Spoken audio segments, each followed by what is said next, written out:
Tuesday morning.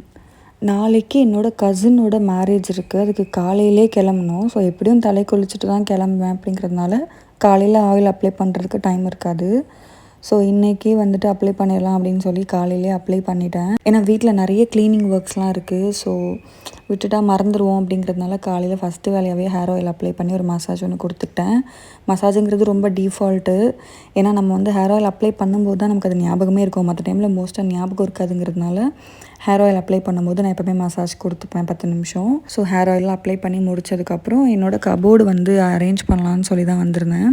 ஒரு 7-8 bag கிட்ட வெறும் சாரீஸ் மட்டுமே பேக் பண்ணி வச்சுருந்தேன்.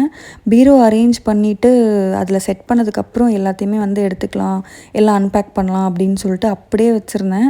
அதனாலேயே ரூம் ரொம்ப ஃபில்டாக ஏதோ ரொம்ப கச்ச கச்சன்னு இருந்த மாதிரி இருந்துச்சு. ஒரு 4 நாளைக்கு முன்னாடி கார்பெண்டர் வந்து பாதி ஒர்க் முடிச்சுட்டு பேலன்ஸ் ஒர்க்கை நாளைக்கே வந்து பண்ணி கொடுத்துட்றேன்னு சொல்லிட்டு போனவர் தான் இன்ன வரைக்கும் காலும் எடுக்க மாட்டேங்கிறாரு, வரவும் இல்லை. நாங்கள் பண்ண ஒரே தப்பு ஃபுல் பேமெண்ட் பண்ணிட்டோம். ஸோ அதனால் ரெஸ்பான்ஸ் பண்ண மாட்டேங்கிறாரா என்னன்னு தெரியல. ஒரு கொஞ்சம் அமௌண்ட்டை பிடிச்சி வச்சுருந்து பாதி அமௌண்ட் பண்ணியிருந்தோம் அப்படின்னா மேபி இந்த ஒர்க்கு முடிஞ்சிருக்கோன்னு நினைக்கிறேன்.